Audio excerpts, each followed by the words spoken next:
এটা কি আমারটা? জি।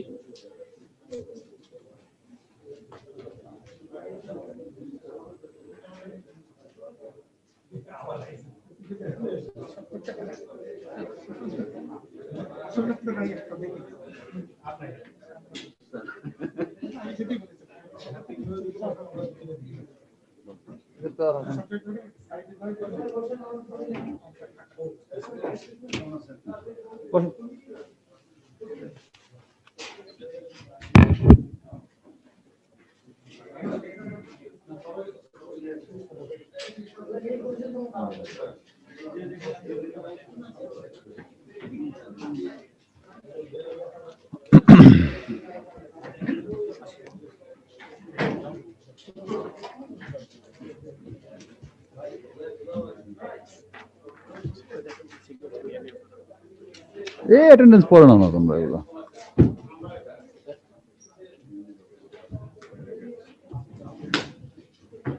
এখান থেকে একটা এই এরিয়া থেকে একটা আমরা বলো এই ওইখান থেকে দাঁড়া একটা ছবি তুলবো পুরো ইয়েটা।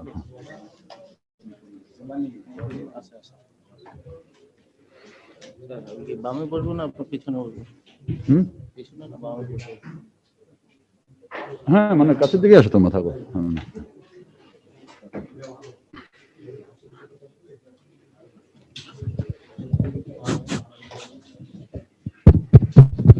হ্যালো, আমরা শুরু করে দিই। এরা বলতেছে যদি করতে দিয়ে দাও দিয়ে দাও দিয়ে দাও।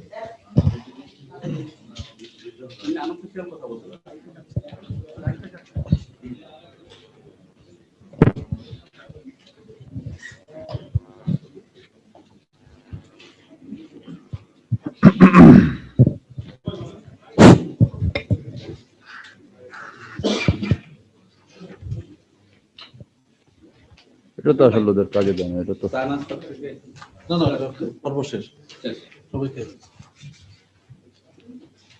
দাদা আগে আসছে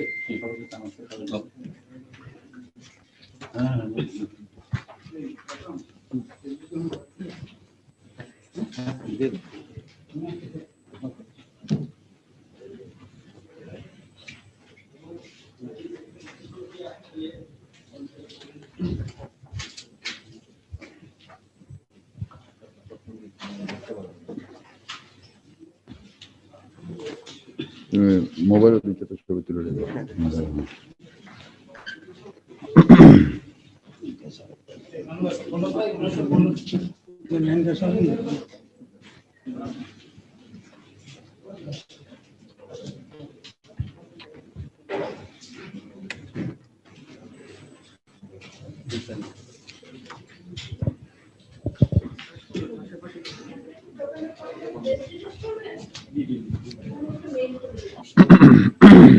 কোনো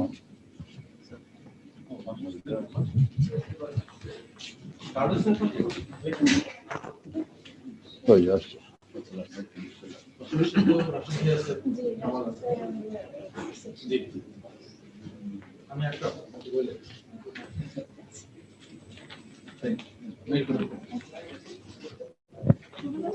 এই যে এখন শুরু দুইটা আসছে, একটা দেখে বসে ওইখানে বসতে পারবো।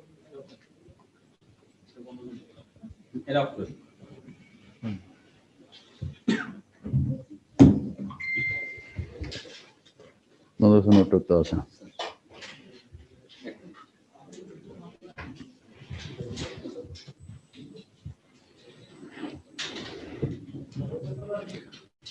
আপনারা অনুমতি দিলে আমি শুরু করি। জি ওকে।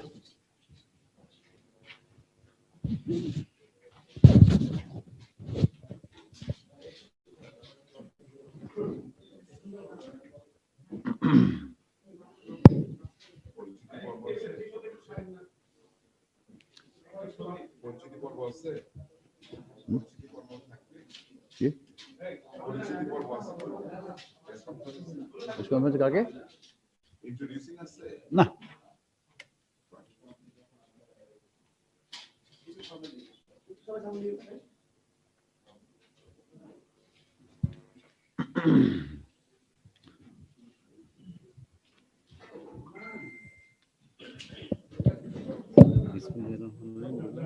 এই সাইডে বলে আছে, হ্যাঁ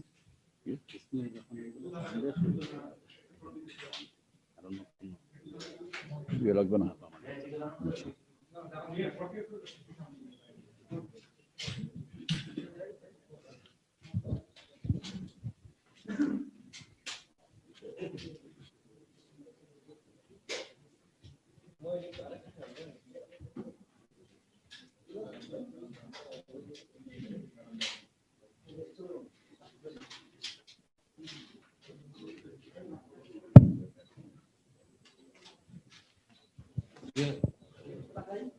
যদি করবো তাহলে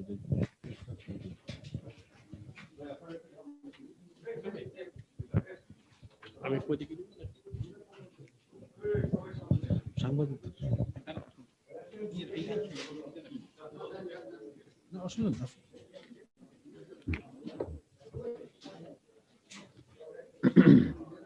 কি করবো?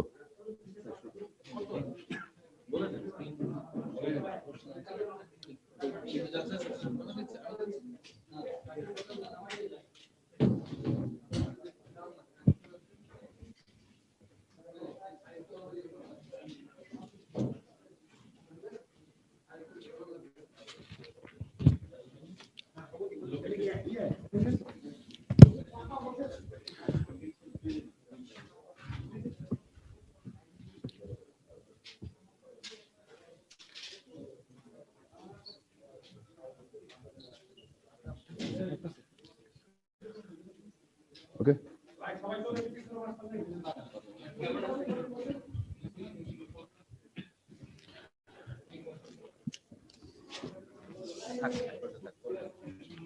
এখান থেকে পয়েন্ট করে দিবা পরে কোনটা কোনটা জিজ্ঞেস করে কোন নাম্বারটা।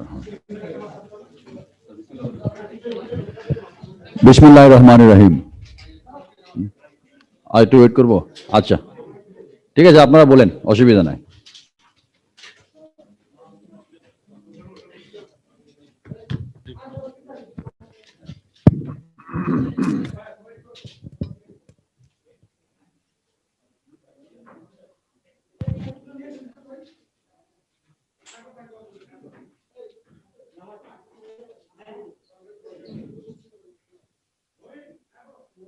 কোনটা দাদা?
করবো?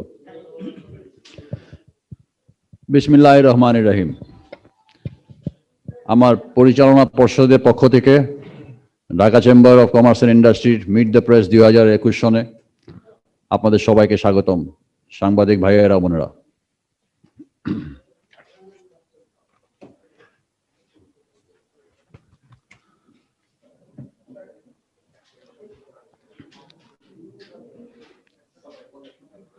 আপনারা সবাই জানেন যে 29শে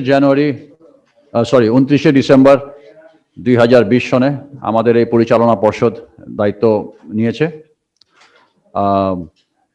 এই মিট দ্য প্রেস আয়োজন হচ্ছে আপনাদের সাথে আমাদের অ্যানুয়াল প্ল্যানটা শেয়ার করার জন্য। আমরা এই বছর একটা রোড টু রিকভারির যে প্ল্যানটা করেছি সেখানে আমরা একটা ট্যাগলাইন তৈরি করেছি, যেটা হলো survive, revive, thrive. That should be the road to recovery for the year 2021. সেটাকে কেন্দ্র করে এবারের প্রেজেন্টেশন আপনাদের জন্য আমরা তুলে ধরব।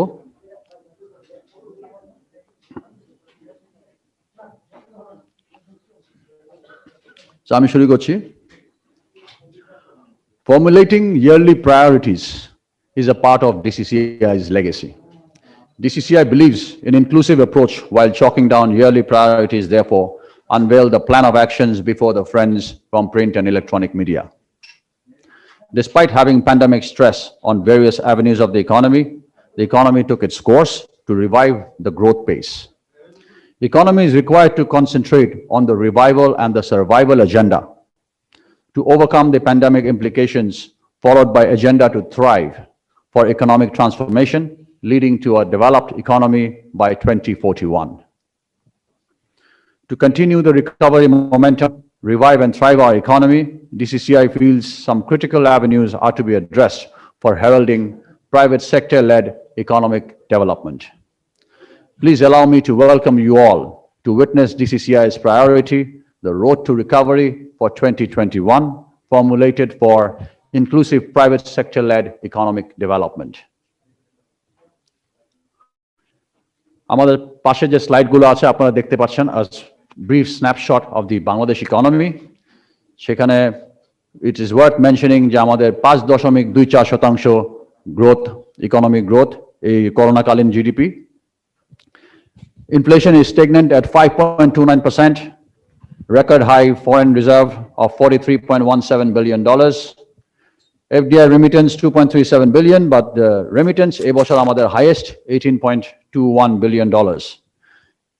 এই রেকর্ড হাইয়ের পিছনে আমি ব্যক্তিগতভাবে মনে করি একটা কারণ আছে, because of the pandemic and আমাদের non-resident Bangladeshis, our expatriates abroad, they have sent a lot of money to support their friends and family in the pandemic. এটা হয়তো আগামী বছর এই প্রভাব নাও থাকতে পারে। Employment is still at 60.8 million, 4.2% is the unemployment rate.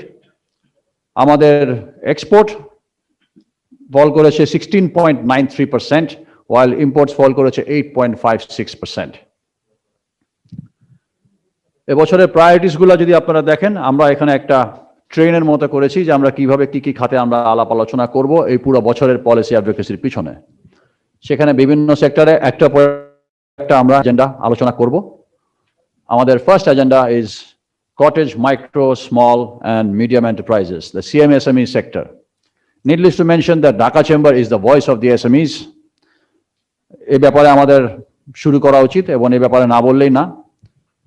আপনারা দেখতে পাচ্ছেন এখানে যে industrial employment 80% comes from the CMSMEs, 45% of the manufacturing value addition, 89% is coming from cottage and micro enterprises. 177 clusters throughout the country. 7.8 million CMSMEs constitute of 90% of the industrial units. Contribution to the GDP is 25%. 35.5% is the total employment contributed from the CMSME sector. আমরা 22,700 কোটি টাকার stimulus package, যেটা আমরা সবাই জানি যে আমরা COVID-19 রিকভারির জন্য আমাদেরকে দেওয়া হয়েছে, তার মধ্যে only 54.13% has been disbursed till December 2020. এটা কিছু জটিলতার কারণে হতে পারে, but we are hopeful that there will be special attention given to this. একটা এসএমই পলিসি পাবলিশ হয়েছে 2019 সনে, সেখানে আমাদেরকে একটা টার্গেট দেওয়া হয়েছে 2024-এর মধ্যে the contribution to GDP from SME will be 32%. বর্তমানে আমাদের কন্ট্রিবিউশন হচ্ছে 25%. এখানে পলিসি অ্যাডভোকেসির জন্য DCCI promotes formation of a comprehensive policy framework with revisiting the definition of CMSMEs. The threshold of small and medium business identification need to be the same, irrespective of the industries. Creation of an electronic B2B platform under the public-private partnership for CMSMEs to showcase their products like Alibaba or Amazon. Easing the access to finance for the CMSMEs through an SME bond. Introduction to online trade licensing for financial inclusion of CMSMEs. To ease the challenges of the access to finance, an SME bank can also be introduced. আমাদের next agenda চলে আসি আমরা, diversification of export products and markets. এখানে আপনারা একটা graph দেখতে পারবেন। The pie chart shows that how 83% of the RMG contributes to the export basket. এটাতে কিন্তু আমরা ব্যক্তিগতভাবে দেখছি যে গত 2 দশক কোনো চেঞ্জ নেই আমাদের এক্সপোর্ট বাস্কেটে। এখানে একটা ইকোনমিক ভালনারেবিলিটি থাকতে পারে যখন when you see that the 83% of your exports is only dedicated to one sector. Therefore, diversification of the export products is of utmost importance. আমাদের বহির্বিশ্বে আমাদের রিজন ওয়াইজ এক্সপোর্ট যদি আপনারা দেখেন 56% is EU, 21% is North America. তার মানে western ওয়ার্ল্ডে আমাদের নিয়ারলি 80% মার্কেট শেয়ার আমাদের আছে। সো আই পার্সোনালি থিঙ্ক যে এশিয়ান মার্কেটসে আমাদের আরেকটু কঠোর নজরদারি হওয়া উচিত। আমাদের এক্সপোর্ট বেসটাকে বাড়াতে হবে so that we are not completely dependent only on the West, we should also go fur east. Limited export products and market diversification is the key challenges. So in this case, আমাদের policy advocacy যেটা সবসময় ধারাবাহিক ছিল যে bilateral, multilateral agreements with countries, trade blocs, association and trade facilitation for creating new export markets. Export diversification strategy, which is very important. We need to work with the public sector to create an actual strategy for Bangladesh. Policy advocacy for tariff rationalization, reduction of non-tariff barriers in cross-border trade, and minimizing anti-export bias for promising industries. Organizing virtual B2B meet between Bangladesh and other countries for securing new trade and investment opportunities. এখানে আমরা already কাজ শুরু করে দিয়েছি। আপনারা সবাই জানেন যে ঢাকা চেম্বার গত 5 থেকে 7 জানুয়ারিতে the first DCCI business conclave organize করেছে। It was held in a completely virtual platform. আমাদের এখানে প্রায় 227টি কোম্পানি যোগদান করেছে 10টি দেশ থেকে ইনক্লুডিং বাংলাদেশ, এবং সেখানে প্রায় 1 থেকে 150 কোম্পানি বিদেশ থেকে এসছে, এবং সেখানে একটা মোটামুটি প্রায় $50 মিলিয়ন এগ্রিমেন্টের মতো হয়েছে, যদিও এক্সিকিউশন হয়নি, but it is also hopeful and this entire platform has been done virtually. আমরা মনে করি this is the new normal. এখন সবকিছু ভার্চুয়ালি হবে এবং ভবিষ্যতে প্রতি বছর এই প্রোগ্রামটা আমরা করব। আমরা এখানে আপনারা জানেন যে মাননীয় পররাষ্ট্রমন্ত্রী আমাদের প্রধান অতিথি ছিলেন। He was also very impressed. He expressed his all out support to the Dhaka chamber to work further with this. আমরা বিভিন্ন মন্ত্রণালয়কে এই ব্যাপারে, বিডাকে, এক্সপোর্ট প্রমোশন ব্যুরোকে আমরা এই ব্যাপারে আপডেট করেছি। So they are also very hopeful that we will be working together for this conclave to make it a success every year. এবার আসি আমরা আমাদের থার্ড এজেন্ডা, যেটা হচ্ছে revival of private investment and FDI. গ্রাফটা যদি আপনারা দেখেন, আমাদের স্টেগনেন্সি ছিল প্রায় 22 থেকে 23%, বাট এক্সট্রিমলি ডিক্লাইন করে গেছে to 12.72% in the year 2019-2020. Of course, এই বছরে অনেক কিছুই আমরা we see a lot of sharp rise, a sharp fall, but this is specifically due to the pandemic. But আপনি যদি FDI to GDP percentage দেখেন, বাংলাদেশের এখনো 0.66% FDI to the GDP, whereas Vietnam has 6.15. We are the lowest in the region when compared to India, Indonesia, Thailand, Sri Lanka, and Vietnam. Skill, tariff and non-tariff barriers, insolvency regulatory framework, inadequate infrastructure is the challenge to our investment climate competitiveness. এ ব্যাপারে inclusion of all investment related public services, one-stop service center of BIDA. Meanwhile, DCCI আপনারা জানেন যে আমাদের এখানে one-stop service আমরা BIDA সার্ভিসটা provide করছি, দুটা service under the one-stop service system. We also would like to promote low-cost investment or borrowing for local investors in the local market. Attracting relocation of labor-intensive industries from China, Japan, Korea. আপনাদের সবারই নিশ্চয়ই মনে আছে, প্যান্ডেমিকের শুরুতেই কিন্তু Japanese Prime Minister gave all-out support to all the Japanese companies based overseas in China to relocate back home with extra facilities তারা যে প্রোভাইড করছিল। But we still think that Bangladesh's investment climate will definitely be cheaper, cost-effective, labor-intensive for big countries like China, Japan, and Korea. So we would like to strongly promote that Bangladesh is still a positive investment destination. Jara China থেকে relocate করতে চাচ্ছে, তারা যেন বাংলাদেশে এসে করতে পারে। Organizing sector-specific investment dialogue with representatives of potential investing countries. সেটা আমরা রেগুলার করে আসছি, অতীতেও করেছি, আগামীতেও ইনশাআল্লাহ করব। আমাদের fourth agenda is LDC graduation of Bangladesh. এখানে অনেক হাইপ আছে আমাদের, বা আপনারা যদি আমাদের হাইটটা দেখেন, যে ট্রেড বেনিফিটস যখন থাকে তখন আমাদের কি পজিশন থাকে, আর যখন ট্রেড বেনিফিটস থাকে না তখন আমাদের কি কি সমস্যার সম্মুখীন হতে হবে, সেগুলো নিয়ে আমাদেরকে বিবেচনা করতে হবে। বাংলাদেশের পজিশন যদি আপনারা দেখেন, if Bangladesh graduates in 2024 with positive growth on all indicators, they will lose the special and differential treatment of the WTO after 2027. Exports may fall from 5.5% to 7.5%.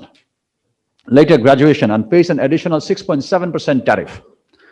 For GSP Plus, we have to meet 27 conventions of the European Union on human and labor rights and environment and governance. Now, to obtain GSP, the import of eligible products should be 7.4% of the total EU imports, while Bangladesh exports 24.4% of the total import of the RMG products. এই ব্যাপারে Dhaka chamber wants to promote facilitating the government proposed roadmap to improve the labor standards, complying the 27 international inventions on labor rights, human rights, environmental protection, good governance, aligned with the GSP Plus. Extension of grace period in post-graduation time to mitigate loss and burden borrowing foreign loan and ODA at a higher interest rate. কিছু extension তো আমরা চাবই, because আমাদের trade যেহেতু কমে যাবে তখন আমাদের যে লসটা আসবে সে কারণে আমাদের এক্সট্রা সময় প্রয়োজন হবে। Expanding economic diplomacy for trade expansion, inclusion in regional trade blocs, and seeking the observer status in the ASEAN and a membership in the Regional Comprehensive Economic Partnership, RCEP. Focusing more on FTA and PTA for sustaining export growth. FTA, PTA Bangladesh বরাবর করছে, ভবিষ্যতে আরো দেশের সাথে করবে। In fact, if you want to bring in Brexit into account, now that England, United Kingdom is out of the equation of the EU, আমাদের কিন্তু United Kingdoমের সাথে special agreements করতে হবে to enter their markets, because they are no longer a part of the EU. So they are also, we must acknowledge they are a big market for us. Agenda 5, যেটা আমাদের সবার agenda, taxation. Dhaka chamber সবসময় ট্যাক্সেশনের ব্যাপারে they would like to remain at the forefront. আপনারা যদি আমাদের এক্সপ্লেনেশনটা দেখেন, Bangladesh has the highest corporate tax rate in the region, entire SAARC, above the Asian average and the global average as well. So, আমরা যদি আমাদের নেইবারদের সাথে compare করি, India has reduced the corporate tax rates for new manufacturing companies to an unprecedented 15%, whereas existing companies have 22%. Our VAT is not calculated on a value addition ratio, and the rebate is not applicable for 5%, 7%, 7.5%, 15%. এক্ষেত্রে আমাদের policy advocacy হচ্ছে to reduce the corporate tax rate at a progressive rate. এটা আমরা সব অতীতেও বলেছি, সামনেও বলবো, আগামীতে বলতে থাকবো যে আমরা যদি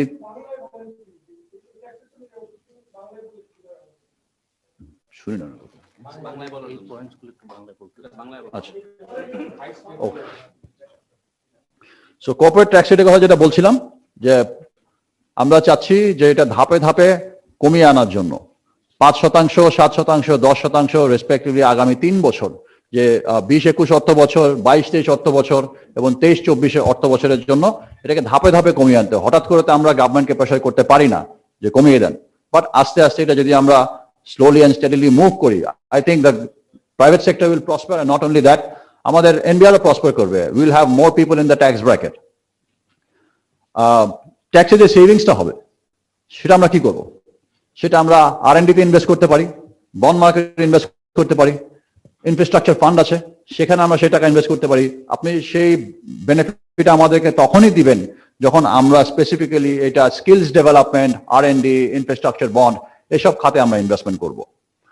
automation of tax return inevitable, and full-fledged automation of VAT returns. এটা যদি আমরা একটা ডিজিটাল ইকোনমির মাধ্যমে আমরা যদি এটা অটোমেশনটা করতে পারি, অনেক কিছু কিন্তু আমাদের খুব তাড়াতাড়ি করা সম্ভব হবে। আর ইম্পোজিং অফ যে ভ্যাটের ইম্পোজিশনটা হবে on value addition or profit margin, not on annual turnover. Annual turnover হলে যে আমাদের লাভ হচ্ছে সেখানে, সেটা কিন্তু আমরা অনেক সময় দেখি যেটা হয় না। আমরা যদি ভ্যালু অ্যাডিশন এবং প্রফিট মার্জিনের উপর যদি ভ্যাটটাকে নির্ধারণ করি, তাহলে আমি মনে করি সবাই উপকৃত হবে, সরকার উপকৃত হবে, আমরা উপকৃত হব। আমাদের নেক্সট এজেন্ডা স্কিলস ডেভেলপমেন্ট। আপনারা সবাই জানেন যে বর্তমানে 38.6% গ্র্যাজুয়েট আনএমপ্লয়মেন্ট আমাদের এক্সিস্ট করছে। 38.55% আনস্কিলড মাইগ্রেন্ট ওয়ার্কার্স। আমাদের টিবের এনরোলমেন্ট আছে 17%, বাট OECD স্ট্যান্ডার্ড অনুযায়ী মিনিমাম হওয়া উচিত 45%। এবং এমন হতে পারে যে 2041-এর মধ্যে চতুর্থ শিল্প বিপ্লবের কারণে 55 লক্ষ চাকরি হারাবে মানুষ। এ ব্যাপারে আমাদেরকে সতর্ক হওয়ার জন্য আমাদের পলিসি অ্যাডভোকেসি হবে increasing investment in the education sector on research and development. কিছুদিন আগেই প্রিন্ট অ্যান্ড ইলেকট্রনিক মিডিয়া আমরা অনেক আলোচনা দেখেছি যে ইউনিভার্সিটিজ আর অনলি ইনভেস্টিং 1% ইন রিসার্চ। এটা কিন্তু is a threatening low number. আমাদেরকে সেই রিসার্চের পিছনে আরো সময় আরো ইনভেস্টমেন্ট করা উচিত। এবং আরেকটা এজেন্ডা হচ্ছে, আরেকটা পলিসি অ্যাডভোকেসি আমি বলবো যে collaboration of industry and academia, industry academia linkage. যে আমরা যদি রিডিজাইন করি এডুকেশন কারিকুলামটা, যে আমাদের দেশে এখন কি ধরনের ছাত্র দরকার। দেশে যদি অনেক ডাক্তার থাকে তাহলে আমার আরো ডাক্তার তৈরি করার প্রয়োজন নাই, আমার প্রকৌশলীর দরকার, আমার ব্যবসায়ীর দরকার, আমার ব্যাংকার দরকার। এই ইন্ডাস্ট্রি একাডেমির লিঙ্কেজটা হবে বেসরকারি খাতে আমাদের মতো ট্রেড বডিগুলা। আমরা ঠিক জানাবো যে দেশে এখন এইসব ধরনের এমপ্লয়মেন্টের প্রয়োজন বেশি, ইউনিভার্সিটির কারিকুলামগুলো সেভাবেই তৈরি হবে। এই লিঙ্কেজটা আমরা ঢাকা চেম্বারের পক্ষ থেকে তৈরি করতে চাই। স্কিলস ডেভেলপমেন্টের জন্য semi skilled and skill labour migration in diverse markets. আপনারা যদি দেখেন যে ফিলিপিন্সে $33.5 billion is earned 1 কোটি মাইগ্রেন্ট ওয়ার্কার থেকে। ওরা $33.5 billion আয় করে। ওই 1 কোটি বাঙালি $18 billion আয় করে। It is only because of the lack of skills. Philippines থেকে হেলথ কেয়ার ওয়ার্কার্সরা বাইরে এক্সপোর্টেড হচ্ছে। আমরা বহির্বিশ্বে যেখানেই যাই দেখছি যে তাদের health care nursing team is some of the best in the world. ওরা অনেক আর্ন করছে আমাদের একই অ্যামাউন্ট অফ লোকের থেকে। আমাদের একটা ইনফরমেশনে বলা আছে যে বাংলাদেশে 38.55% is less skilled, 43.25% is skilled, 16.4% is semi skilled and 1.8% is professional. এই ব্র্যাকেটটাকে আমাদেরকে আরো স্প্রেড আউট করতে হবে। আমাদেরকে স্কিল লেবার এক্সপোর্ট করতে হবে। আমাদেরকে আনস্কিল লেবার আমরা করছি, বাট স্কিল লেবারের দক্ষতা বাড়াতে হবে আমাদের। Providing training and consultation to support NRBs to become entrepreneurs after repatriation. এই ব্যাপারে আমরা কাজ অলরেডি শুরু করে দিয়েছি। আমরা কিছুদিন আগে গত সপ্তাহে Bangladesh embassy in south Korea তাদের সাথে যৌথভাবে আমাদের Dhaka chamber business institute DBI তাদের সাথে আমরা একটা ট্রেনিং প্রোগ্রাম করেছি। সেখানে আমরা NRBদেরকে আমরা ট্রেন করি হাউ টু বিকাম অন্টারপ্রেনিয়র্স। তারা যখন কন্ট্রাক্ট শেষে দেশে ফিরে আসবে তারা যেন আর চাকরি না খুঁজতে হয়, তারা যেন অন্টারপ্রেনিয়র হতে পারে। এইভাবে আমাদের সাথে our embassy in Saudi Arabia, আমাদের embassy in Jordan has also shown interest. We will be training our NRBs. তাদেরকে যখন আমরা দেশে ফিরিয়ে আনবো তাদেরকে আমরা উদ্যোক্তা হিসেবে ফিরিয়ে নিয়ে আসবো। Emphasis on reskilling, upskilling of human resources in line with the 4IR. COVID-induced changing industrial context. On 4IR technology and COVID change our industrial context and require more technology-backed industrial practice. তো সেখানে আমরা যদি চতুর্থ শিল্প বিপ্লবের সাথে মানে ওই অ্যালাইনমেন্টে যদি আমাদের কাজগুলো থাকে তাহলে কিন্তু এই যে আমরা যে বলছি যে 55 লক্ষ লোক হয়তো চাকরি হারাবে 2041 সনের মধ্যে, সেটা কিন্তু আমাদেরকে এখন থেকেই কাজ করতে হবে। 2041 সনে গিয়ে কিন্তু আমরা কিছু করলে হবে না, এখন থেকে আমাদেরকে প্রস্তুত থাকতে হবে। এবার আসি আমরা আমাদের 7 নম্বর এজেন্ডায়, industrial infrastructure and special economic zones. Special economic জোনসের কতগুলো টার্গেট আছে, কতগুলো এজেন্ডা আছে, সেখানে আমরা কিছু কিছু জিনিস আপনাদের সামনে তুলে ধরেছি। 10 million jobs একটা target, attract local investment and foreign direct investment. $40 billion additional export বাড়াতে হবে বাই 2030। সময় বেশি নেই, আর মাত্র 9 বছর, 9 বছরের পুরো নেই। Lack of investor friendly customs regime and subsidize land rents. No easy access to ports and connectivity. Lack of coordination between the stakeholders, NBR, BIDA, Bangladesh Bank, BESA. Now to achieve these targets of 10 million jobs and 40 billion export earning by 2030, these challenges, এই চ্যালেঞ্জগুলোকে আমাদেরকে address করতে হবে। সেখানে আমাদের policy হচ্ছে যে facilitating cluster development of forward and backward industries in special economic zones.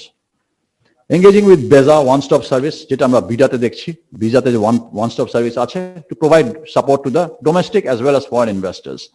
SEZ কিন্তু আমাদেরকে ডোমেস্টিক ইনভেস্টরদেরকে ইকুয়াল প্রায়োরিটি দিতে হবে। আপনি যদি চান তাদেরকে রিলোকেট করতে, তাদেরকে কিছু ফ্যাসিলিটিস এক্সট্রা দিয়ে তাদেরকে রিলোকেট করতে হবে, otherwise it will not be feasible তাদেরকে ইকোনমিক জোনে মুভ করাটা। Continuation of policy support provided by the government, এটা আমরা করছি, আমরা করে যাব। Emphasis on uninterrupted and competitively priced utility water, energy, power, telecommunications and transport services. Uninterrupted থাকাটাই আমাদের জন্য বিজনেস প্ল্যানে, যে কোনো বিজনেস প্ল্যানে আমাদের জন্য utmost important. So we want ওই ধারাবাহিকতাটা যেন থাকে আমাদের। SME clusters across the country, আমাদের দেশে ঢাকায়, খুলনায়, চিটাগংয়ে প্রচুর SME clusters আছে, including cottage and micro industries. সেই ক্লাস্টারগুলোকে কিন্তু আমরা we can transfer them into SME economic zones. সেই SME economic zones গুলাকে যদি আমরা ফ্যাসিলিটিস প্রোভাইড করি, they can also excel. Already তারা এক্সিস্ট করছে, আমরা জাস্ট তাদেরকে ইকোনমিক জোনের আওতায় নিয়ে আসতে পারি। Next agenda, blue economy. এখানে আপনারা দেখছেন যে বাংলাদেশের contribution is only 3.3% to the blue economy contribution is 3.3% to the GDP. It is actually one of the lowest in the region. 30 million people depend on the ocean economy. আমাদের fishing access আছে 660 kilometre, but আমাদের fishing ট্রলার্স rich করতে পারে শুধু 70 kilometre. 94% of our external trade, আপনারা সবাই জানেন, it's all seaborne. 9% annual growth in tourism and investment, আমাদের গ্যাস and oil reserves আছে। Mariculture has great potentials, inland waterways for connectivity and trade. সেখানে আপনারা যদি দেখেন আমাদের contribution to GDP is much less than India, Thailand, maritime economies. India's contribution to the GDP is 4.10%, whereas Indonesia is 6.4%, Thailand is 5%. আমরা তাদের সাথে bilaterally কাজ করতে পারি to train ourselves. Considering the unharnessed ocean economy resources, maritime economy has huge potentials to enhance its contribution to GDP from the existing 3.3%. আমাদের policy advocacy হচ্ছে developing refrigerated and hygienic inland transport system as per the hazard analysis critical control point rules to ensure the quality of sea fishes. Marine life protection of coral lives is also very important, which is also falls under the sustainable development goals. Developing partnership for comprehensive research for creating a database of blue economy resources. সেটা সরকার এবং private sector একসাথে যৌথভাবে করতে পারে। Introducing blue economy bond for financing infrastructure development in the maritime sector. Blue economy তে ব্যবসায় কিন্তু interest is very high, but awareness is very low. আমাদেরকে সেই অ্যাওয়ারনেস বাড়ানোর জন্য এবং আমরা যদি সেই access to finance to specifically investors of the blue economy, তাদের জন্য যদি আমরা বন্ড ক্রিয়েট করি টু ফাইন্যান্স দেম, তাহলে তারা আরো উৎসাহিত হবে। Transboundary water resources management, revival of inland water transport system as cost cutting issue in the Bangladesh delta plan 2100, aligning with the prospect of blue economy. Now, Bangladesh Delta Plan is a long-term plan. It's a 100-year plan. এখানে revival of inland water transport system যদি আমরা করতে পারি, আমাদের অনেক ধরনের সুবিধা হবে। আমাদের রোড ট্রান্সপোর্ট থেকে ট্রান্সপোর্টেশন অফ গুডস পুরো উঠে ওয়াটারওয়েজে চলে যাবে, বাট আনফরচুনেটলি আমাদের inland waterways is not ন্যাভিগেবল।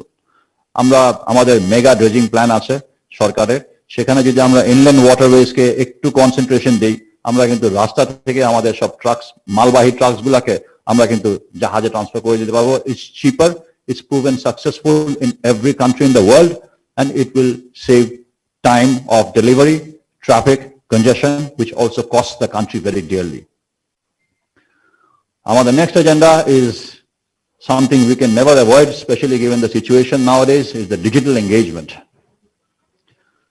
We are ranked 23rd out of 90 countries in Digital Intelligence Index, which is actually quite something to be proud of. আমাদের 16 কোটি mobile user আছে, যার মধ্যে 10 কোটি মানুষের ইন্টারনেট অ্যাক্সেস আছে। ই কমার্স সাইজ আমাদের প্রায় $2 বিলিয়ন, 312 কোটি টাকা শুধু কমার্স ফেসবুকে কেনা বেচা হচ্ছে। 15টা ব্যাংক আমাদেরকে মোবাইল ফাইন্যান্সিয়াল সার্ভিসেস দিচ্ছে, তার মধ্যে 97.8 million customers who are transacting 50,000 crores a month. আমাদের পলিসি অ্যাডভোকেসি এখানে আছে, to offer fiscal and non-fiscal incentives to adopt the 4IR technologies in business, example tax rebate on spending for need-based training skills development program. To build digital infrastructure for increasing special digital competitiveness. To expedite the adoption of 5G. In the Western world, 5G is already there. আমরা already সামনে এগিয়ে যাচ্ছি, but to expedite it is our utmost priority, and also the Internet of Things technology. For national data protection and to promote investment to build a data center. The digital economy can turn Bangladesh into a digital and knowledge-based economy. In the journey of digital transformation, our population is rapidly growing and to gain the opportunity to explore the benefits of the internet. In the process, data centers are critical to support national trade, job creation, innovation in the modern economy.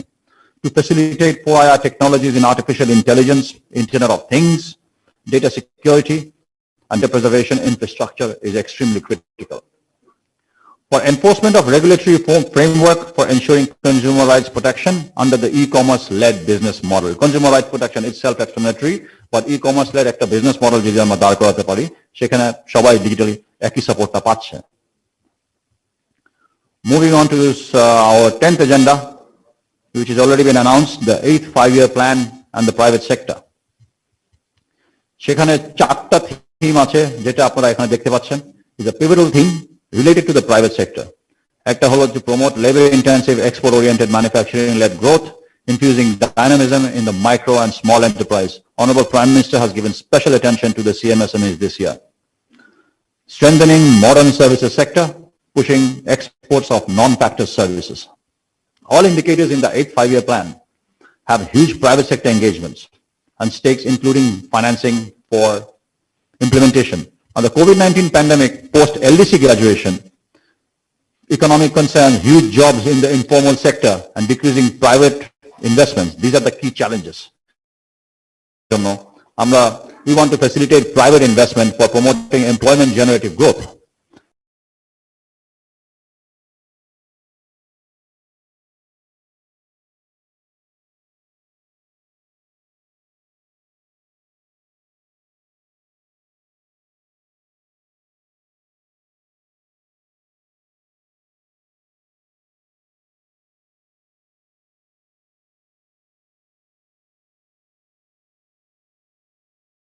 Not ranked very high, but only 109th in the 166 countries in the SDG Index 2020.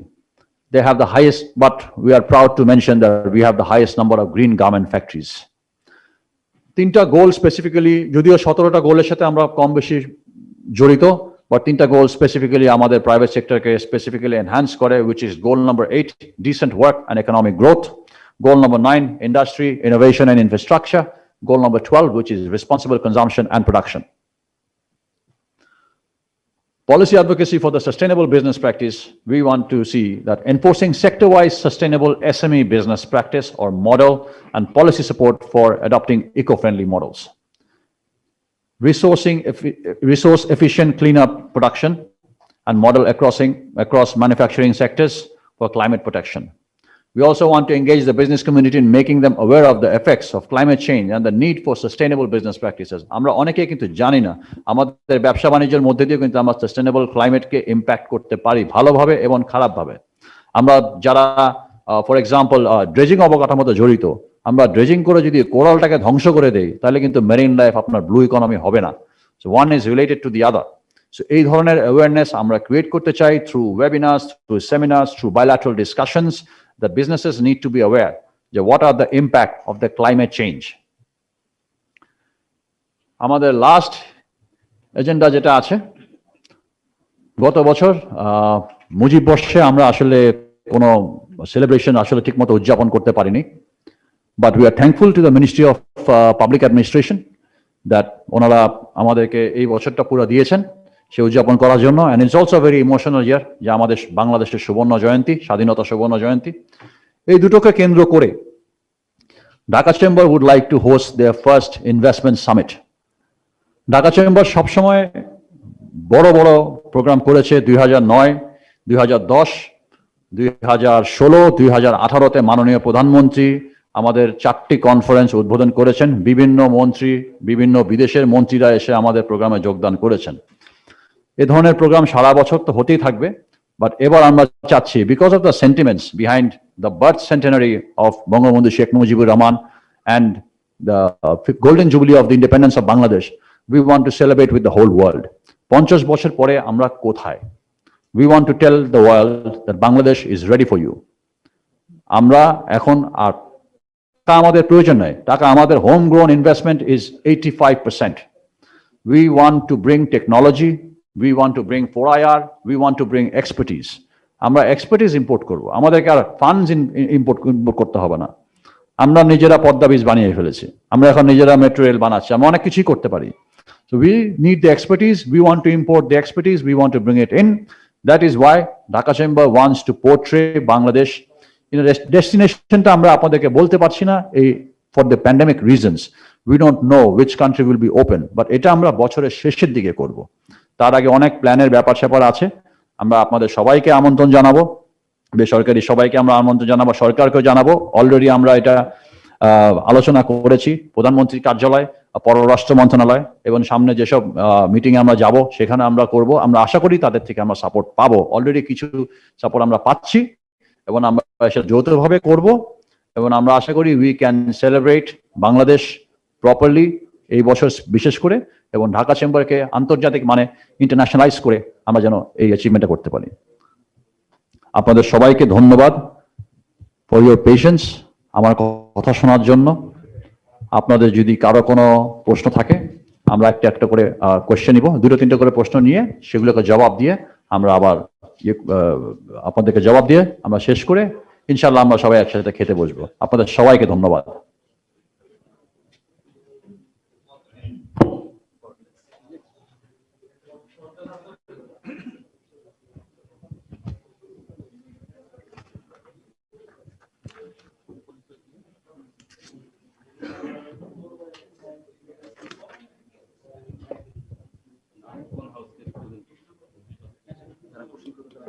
মাননীয় president, জি, আসসালামু আলাইকুম। জি, আমি রিয়াদ হোসেন, আমি ইত্তেফাক পত্রিকায় আছি।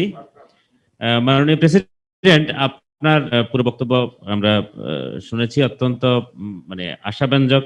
আমরা আশা করছি আগামী 1 বছর ডিসিসিআই খুব মানে আপনার কাজের মাধ্যমে আরো অগ্রগতি হবে ব্যবসায়ীদেরও। আমার প্রশ্নটা হচ্ছে আসলে করোনার এই সময়ে ব্যবসায়ের যে ক্ষতিটা হলো ব্যাপকভাবে, সেখানে ব্যবসা টিকে থাকার জন্য গভর্নমেন্ট একটা বড় অঙ্কের প্রণোদনা সহযোগিতা দিয়েছে, কিন্তু এই প্রণোদনা অপেক্ষাকৃত ছোট ব্যবসায়ী যারা ব্যাংকে থেকে ওই ব্যাংক এবং ক্লায়েন্ট সম্পর্কের একটা শর্তের কারণে অপেক্ষাকৃত ছোট ব্যবসায়ীরা প্রণোদনার এই সুবিধার থেকে বঞ্চিত হচ্ছে বলে ব্যাপকভাবে শোনা যাচ্ছে, এবং ব্যবসায়ীদের পক্ষ থেকে এটা নিয়ে অনেকবার কথা বলা হয়েছে।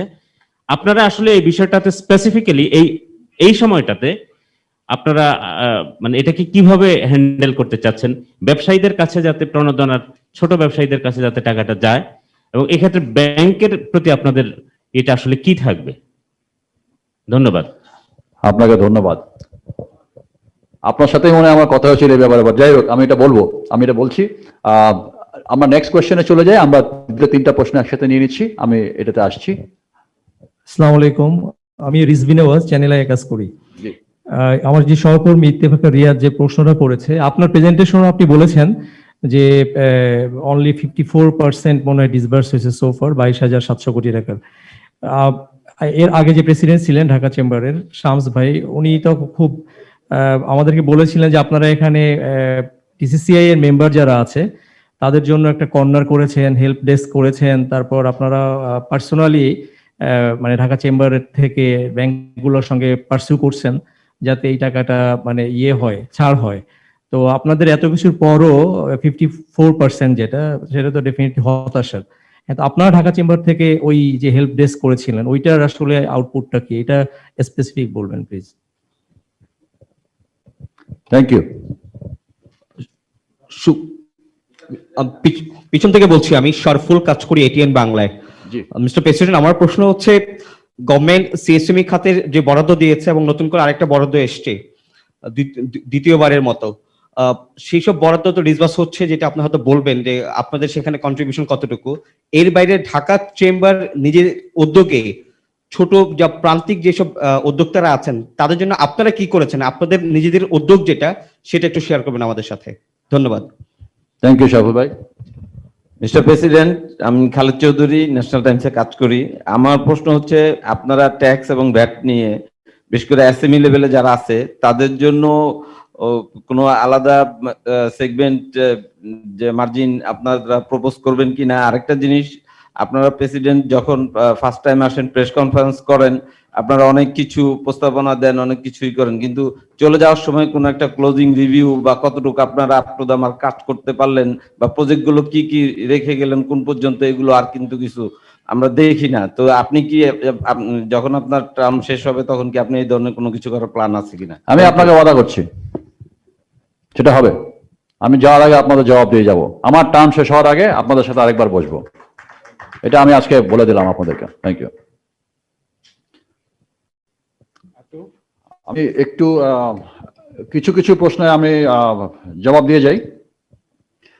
একটা হচ্ছে যে আপনার এই এসএমই উদ্যোক্তাদের যে সহায়তার লক্ষ্যে যে প্রণোদনার কথা বলেছিলেন, সেখানে আমরা অ্যাকচুয়ালি হাইলাইট করেছিলাম যে 20,000 কোটি টাকা প্রথমে দিয়েছে, তারপরে আরো 2700 কোটি টাকা দিয়েছে। এর মধ্যে আমরা দেখলাম যে বাংলাদেশ ব্যাংক একটা ডেডলাইন এক্সটেন্ড করেছে। তো সেখানে এই প্যাকেজের মধ্যে 62.9% যেটা আপনার বিতরণ করা অনুমোদিত ঋণ, সেখানে কিন্তু 54.13% হ্যাজ বিন ডিসবার্সড। প্রথম দিকে প্রণোদনা প্যাকেজের ঋণ প্রদান প্রক্রিয়া কিছুটা জটিলতার কারণে এটা হয়তো করা হয় নাই, বাট আমরা আশা করছি এটা এখন আরেকটু ফ্লেক্সিবল হবে। অ্যান্ড সেকেন্ড স্টিমুলাস সোফার ইটস গুড, বাট আপনি যদি এসএমই ফাউন্ডেশন বা বিসিক বা ওইসব এনজিওদেরকে এঙ্গেজ করেন, তাহলে কিন্তু আমার মনে হয় যে the distribution channel will be more open, more transparent, and easing the process it will be very simpler. আর এর আগে আমরা একবার ইনফ্যাক্ট আমি মিডিয়াতেই বলেছিলাম যে আমরা যদি ইনফ্যাক্ট ভ্যাটের ক্ষেত্রে আমরা যদি কোনো ব্রেক দিতে পারি, যেটা আপনারা যদি ইউকের মডেলটা দেখেন, ইউকে কি করছে, একটা নির্দিষ্ট সময়ের জন্য ভ্যাটটাকে রিডিউস করে দিচ্ছে বা বন্ধ করে দিচ্ছে, বাট ওটা কিন্তু স্টিমুলাসের মাধ্যমে ওদের ন্যাশনাল বোর্ড অফ রেভিনিউকে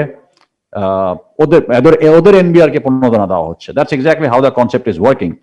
এটা কিন্তু আমরা এখানে যদি করতে পারি, আমাদের কিন্তু অনেক প্রসেসিং ডকুমেন্টেশন অনেক কিছু কমে আসবে। সো ওই মডেলটা যদি আমরা ফলো করতে পারি তাহলে আমাদের জন্য it will be very effective.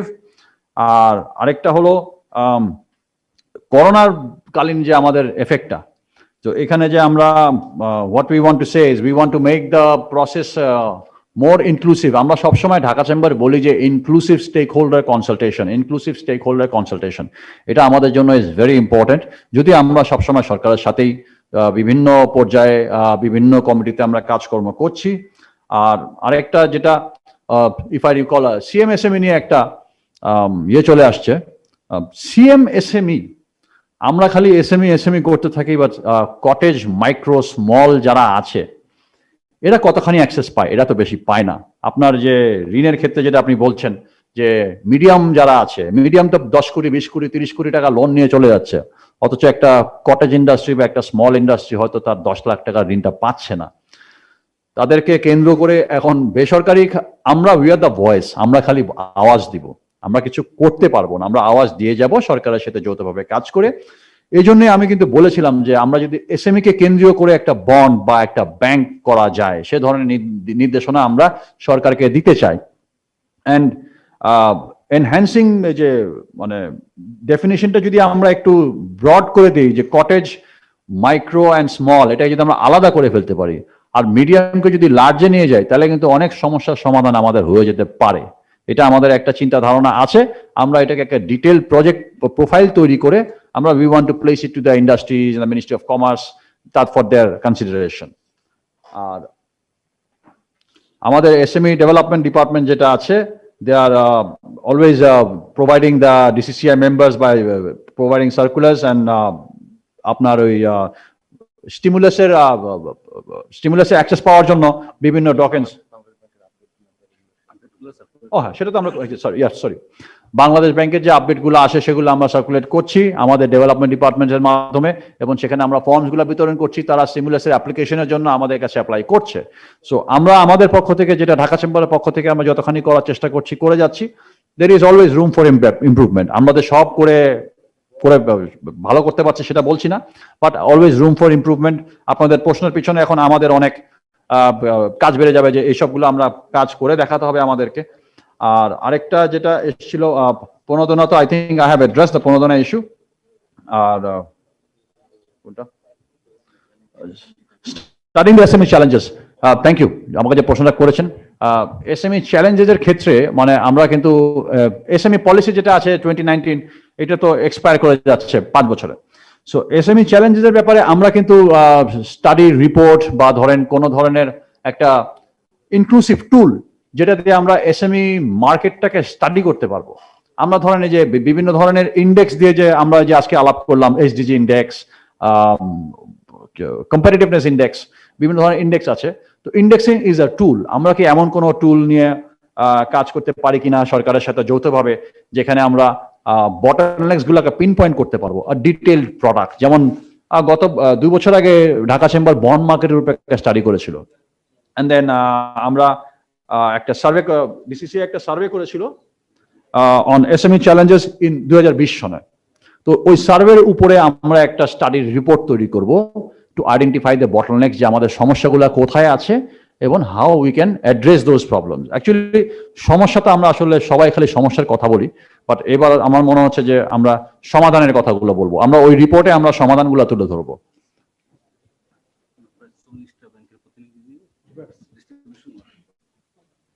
এটা তো ধারাবাহিক। আচ্ছা, just for your knowledge, SME Development Department organized a seminar to ease the stimulus distribution process with Bangladesh Bank and up to 40 bank representatives. এটা আমাদের ধারাবাহিক ওয়েবিনারের মধ্যে আমাদের অ্যাওয়ারনেসের জন্য আপনাদের কাছে তুলে ধরা, যে actually Dhaka chamber is the voice of SMEs and actually the media is our voice. আমাদেরকে তুলে ধরে সামনে সব কথাগুলো। সো আমরা সেই ভয়েসগুলো রেজ করি, সেখানে we get attention from the public and the private sector. এবং আরো কিছু প্ল্যান আমাদের এখানে আছে রিগার্ডিং দি ডেভেলপমেন্ট অফ, আমি বারবার বলছি যে সিএমএসএমই কেন্দ্র করে মিডিয়াম যদি আলাদা করে ফেলি আমরা, তাহলে কিন্তু কটেজ, মাইক্রো অ্যান্ড স্মল অনেক অ্যাটেনশন পাবে। যেমন আমাদের ব্যাংকও আছে এখানে, সরকারি ব্যাংকগুলো আছে, যারা আপনার ইভেন বেসিক ব্যাংক আছে। Basic bank is a bank of small industries and cottage. But এখানে আমি যদি ঘাটিয়ে দেখি যে স্মল ইন্ডাস্ট্রিজ বা কটেজ ইন্ডাস্ট্রিজ কতখানি টাকা পাচ্ছে as oppose to the medium or small industries, তাহলে কিন্তু দেখবেন যে there is a huge difference. যে কারণে আমরা বলেছিলাম যে maybe bond can be launched. And এখন পুঁজিবাজার তো যে একটা বাবল ইকোনমি আছে, পুঁজিবাজার থেকে টাকা না তুলে আমরা যদি বন্ড মার্কেটটাকে আরো প্রমোট করি, অটোমেটিক্যালি আমাদের পুঁজিবাজার আরো শক্তিশালী হয়ে উঠবে। সো বন্ড মার্কেটের মাধ্যমে আমরা কিন্তু অ্যাক্সেস টু ফাইন্যান্স, যেটা biggest challenge, only challenge for small and medium enterprises, access to finance. আমরা অ্যাক্সেস পাই না। আমাদের ব্যাংক আছে, বিভিন্ন বেসরকারি এবং সরকারি ব্যাংক আছে যাদের এসএমই উইং আছে। কিছু কিছু ব্যাংক আছে যাদের পলিসি আছে 50% আমরা এসএমই খাতে লোন দিব, বাট সেখানে ওই এমটাই পাচ্ছে, এস এর কিন্তু আর খবর নাই। সো এসটাকে প্রোটেক্ট করার জন্য, অ্যান্ড উই অলসো নো যে ওয়ার্ল্ড ট্রেড অর্গানাইজেশন একটা রিপোর্টে বলে যে 10 জনের মধ্যে 7 জনের এমপ্লয়মেন্ট সারা দুনিয়ায় is created by SMEs, not those mass employers, not those big factories যারা 30-40 হাজার লোক করে। 30-40 হাজার লোকের ফ্যাক্টরি আছেই বা কয়টা দুনিয়া, বাট এসএমই তো clusters all over the country, all over the world. And আরেকটা যেটা আমরা বলেছিলাম একটু আগে, যে SME bank can be established, সেটা আমরা যখন সামনে will go for the policy advocacy with the Bangladesh bank, with the honourable finance minister, সেখানে আমরা এটা রেজ করবো যে what do you think of this idea. We can do the policy advocacy, but এটা করার দায়িত্ব হবে সরকারের, সেটা আমাদের না।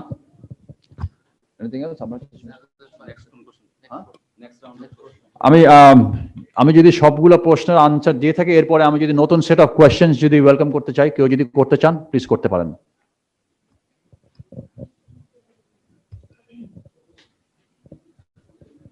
আর আপনারা যদি স্যাটিসফাইড হয়ে থাকেন, একজন আছেন পিছনে, পিছনে যাও। আসসালামু আলাইকুম। জি সাউন্ড আমি শেখ আবু তালেব, শেয়ার বাজার রিপোর্টার।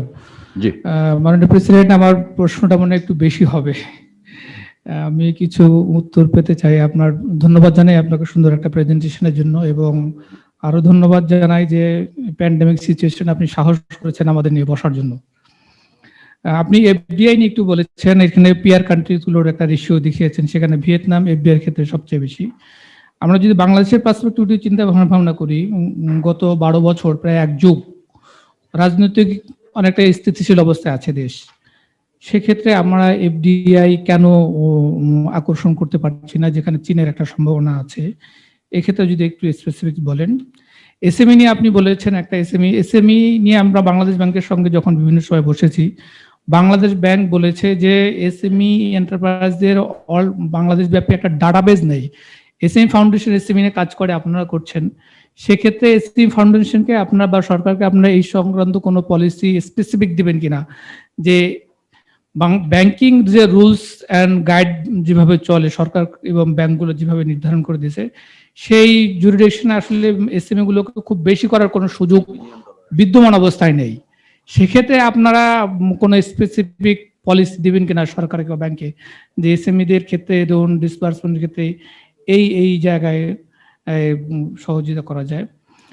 আর আরেকটা প্রশ্ন আছে, আপনার এখানে আমরা একটা নতুন জিনিস পেলাম, collaboration of industries and academia.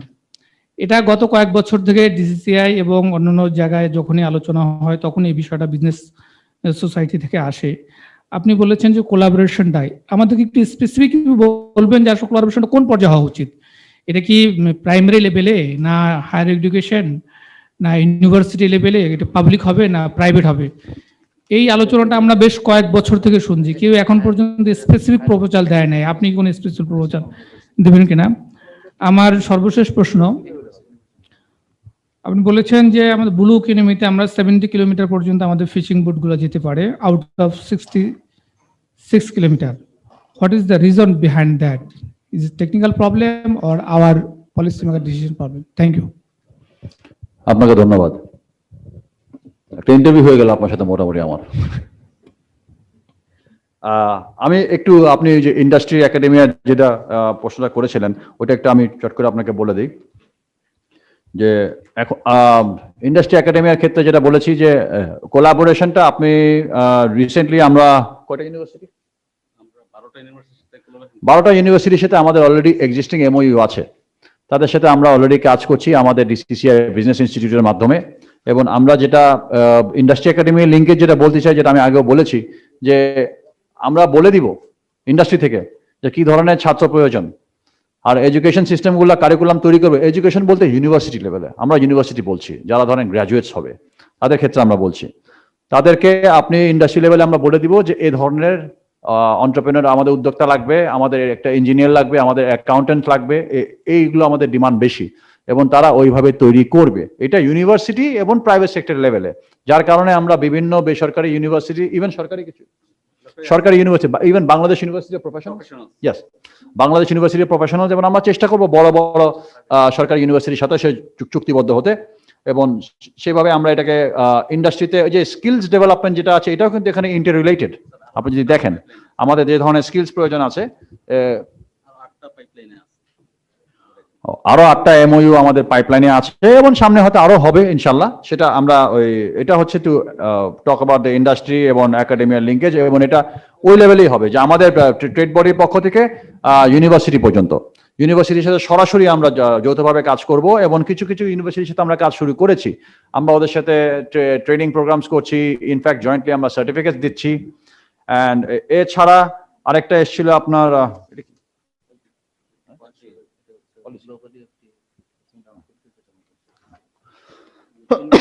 Sorry আমাদের যে ইয়ের ব্যাপারে যেটা বলেছি, এফডিআই গত বছর আমাদের প্রায় 3 বিলিয়ন কমে গেছে, $3 billion, but globally FDI is down by 50%। এখন গত বছরের সাথে যদি আপনি প্রত্যেকটা এনি গ্রাফ আপনি আগামী 5 বছর 10 বছর কম্পেয়ার করে দেখেন, গত বছর কিন্তু একটা ওই যে ভি শেপ গ্রাফ থাকবে, because it will B severe down trend. এটা সব কিছুর ক্ষেত্রে হবে, আমাদের এফডিআই বলেন, আমাদের ইকোনমিক গ্রোথ বলেন, everything will be related. So এখন এফডিআই এর ক্ষেত্রে আমরা যদিও কনসেন্ট্রেট করতে চাই, বাট আমরা কিন্তু এফডিআই এর জন্য বাইরে যে ধরনের পলিসি, যে ধরনের সাপোর্ট আমরা ফরেন ইনভেস্টরকে দিতে চাই, সেটা কিন্তু আমরা হোম গ্রোন ইনভেস্টরদেরকে দিতে পারি। বিকজ আমাদের হোম গ্রোন ইনভেস্টররাই কিন্তু আমাদের দেশ চালাচ্ছে, আমাদের প্রাইভেট সেক্টরই আমাদের দেশ চালাচ্ছে। So we want to give the equal support and bring them under the same umbrella, যেটা ফরেন ডিরেক্ট ইনভেস্টররা পাচ্ছে, আমাদের লোকাল ইনভেস্টররা সেটা পাবে। আর একটা হলো যে এফডিআই এর ক্ষেত্রে রেগুলেটরি রিফর্মস, এটা যদি আমরা রিসেন্টলি আমরা এখন বিডার সাথে বেজার সাথে যৌথভাবে অনেক বিভিন্ন জায়গায় আমরা বসছি, এবং সেখানে আমরা কিন্তু আস্তে আস্তে কিছু কিছু বটলনেকস আইডেন্টিফাই করছি, যেগুলো ফরেন ডিরেক্ট ইনভেস্টমেন্টের ক্ষেত্রে অনেক ইনভেস্টররা they don't feel comfortable to come and invest in Bangladesh. একটা সময় ছিল আমাদের রিপ্যাট্রিয়েশন নিয়ে অনেক সমস্যা ছিল, ক্যাপিটাল রিপ্যাট্রিয়েশন, কিন্তু সেই সমস্যা কিন্তু এখন আর নেই। সেটা বাংলাদেশ কিন্তু এই বটলনেকসটা অ্যাড্রেস করে ঠিক করে ফেলেছে, যার কারণে পিপল আর শোয়িং স্লাইটলি মোর ইন্টারেস্ট। আগে যখন আমরা একসাথে বসতাম তখন দেখতাম যে বাংলাদেশের টাকা আনা খুবই সহজ, কিন্তু বাংলাদেশ থেকে টাকা বের করা খুবই ডিফিকাল্ট। বাট এখন কিন্তু সেটা আর নাই, সেটা কিন্তু people have the policy of 100% capital repatriation thanks to Bangladesh bank and BIDA and the relevant organisations and NBR of course. তারপরে আপনার strategic promotion to attract FDI, specially এই বছর এই করোনার সময় আমরা কিন্তু we can target relocation strategies. নতুন এফডিআই কিন্তু আমার প্রয়োজনে, আমরা যেটা বললাম যে চায়নার থেকে অনেক ফ্যাক্টরি বেরিয়ে যাচ্ছে, সেখানে তারা কোরিয়া ফেরত চলে যাচ্ছে, তারা জাপানে চলে যাচ্ছে, আমরা কিন্তু তাদেরকে অ্যাট্রাক্ট করতে পারি। সো ওইটার ক্ষেত্রে আমাদের যেটা ঢাকা চেম্বার, আমি ব্যক্তিগতভাবে মনে করি আমাদের এখানে রেসপন্সিবিলিটি হচ্ছে ইকোনমিক ডিপ্লোমেসি। আমরা এখন যেটা আপনারা খেয়াল করবেন যে আমরা we will be in the next few weeks and months in the year to come, আমরা we will reach out to various diplomats to enhance our trade relations. আমরা অলরেডি কিছু কিছু diplomats are coming in the next 1 week. তো আগামী সপ্তাহের মধ্যে কিছু কিছু ডিপ্লোম্যাটস আসবে। আমরা প্রত্যেকটা কান্ট্রি সেন্ট্রিক আমরা যে we will be knocking, we are not knocking their doors, they are coming to our doors and expressing their interest to enhance bilateral interest and how Dhaka chamber can help them. আমাদের কাছে তো database, national database আছে, so ওখানে কিন্তু আমরা FDI এর ক্ষেত্রে বরাবর প্রমোশন করে যাচ্ছি। And of course at the same time we will try to be a mediator between them and the government, এবং গভর্নমেন্টকে আমরা বলবো যে আপনারা আপনাদের পলিসি ফ্রেমওয়ার্কটাকে আরেকটু ইনভেস্টমেন্ট ফ্রেন্ডলি করেন, make sure Bangladesh is so attractive. যেটা আপনার ইন্ডিয়া দিচ্ছে তাদের হোম গ্রোন নিউ ইন্ডাস্ট্রির জন্য অনলি 15% কর্পোরেট ট্যাক্স, আপনি যেটা আমাদের এখানে যেটা ট্যাক্স হলিডে পাচ্ছে ফরেন ইনভেস্টররা, এই ধরনের ফ্যাসিলিটিস যদি আমরা আরো অ্যাট্রাক্ট করি।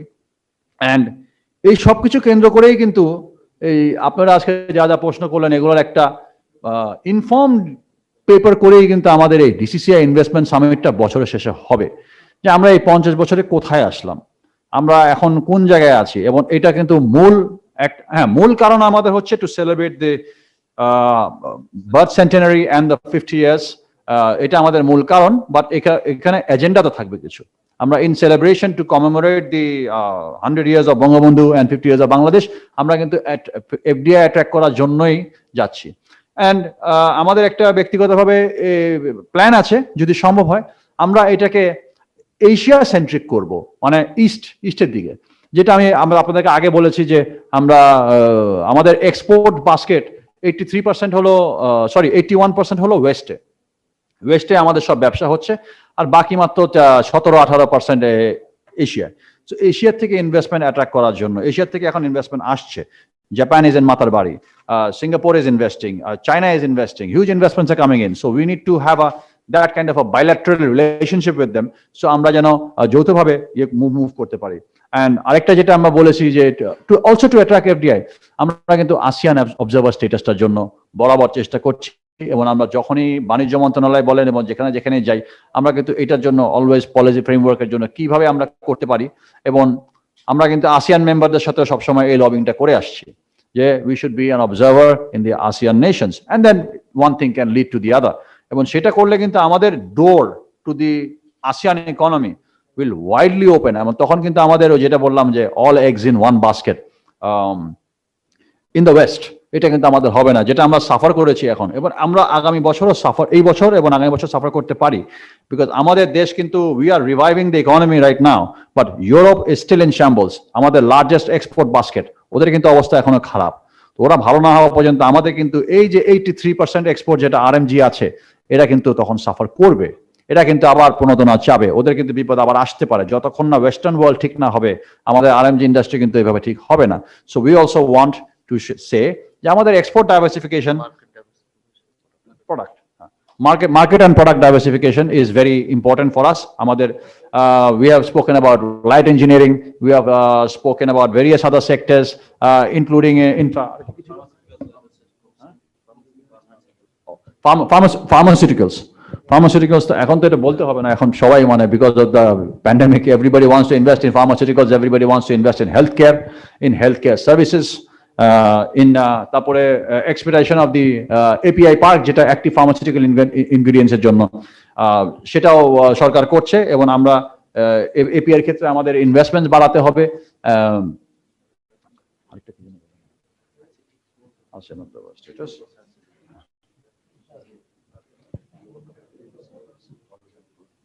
হ্যাঁ, আচ্ছা, আরেকটা হলো যে আমাদের যে গ্লোবাল কম্পারেটিভনেস ইন্ডেক্স র্যাঙ্কিং যেটা আমরা বলেছি, we are now ranking 105। So to be comparative in the market, আমাদের এই সবগুলো কিন্তু আমাদের যে ট্রেনটা দিয়েছিলাম আমরা এই আমাদের প্রেজেন্টেশনের শুরুতে, they are all aligned with each other.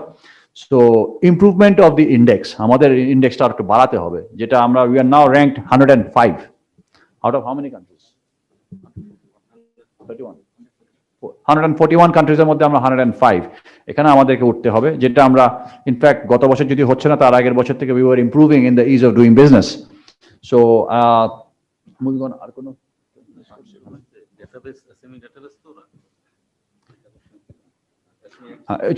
SME ফাউন্ডেশনের একটা কথা ছিল যে এসএমই ফাউন্ডেশন এবং বিসিক ওরা কিন্তু they are working to promote the এসএমইস।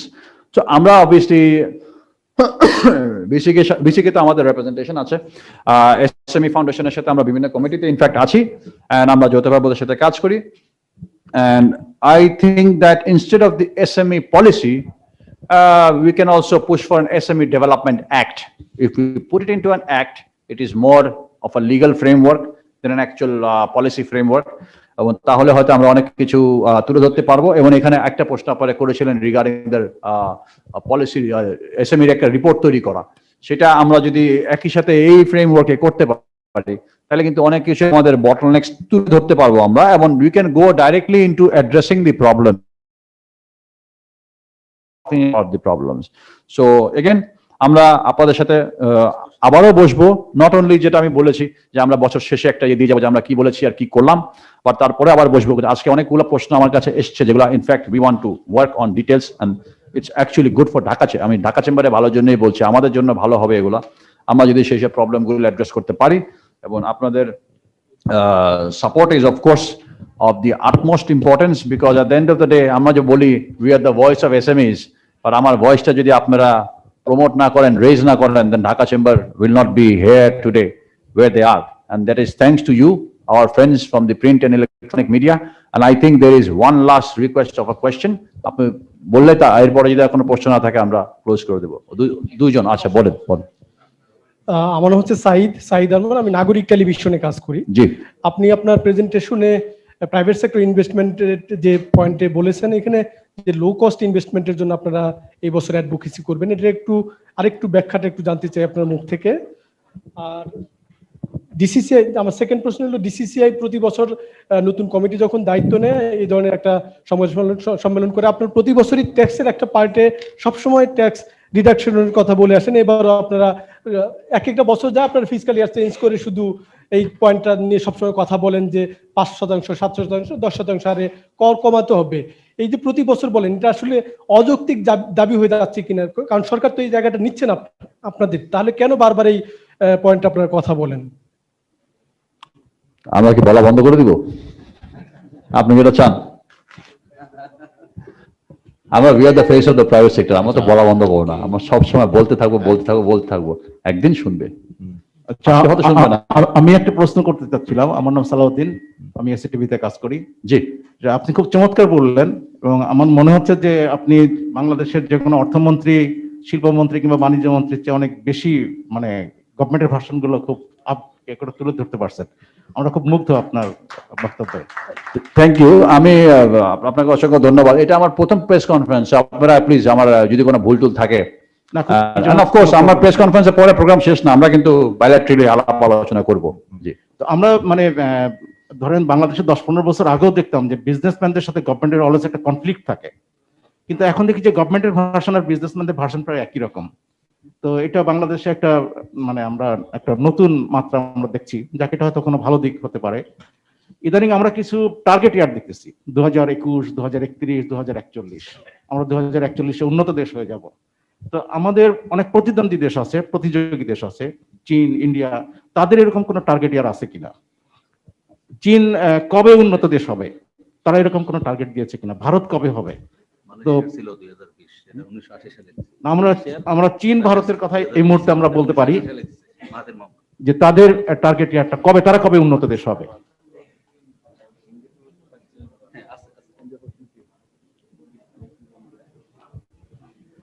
আপনাকে ধন্যবাদ।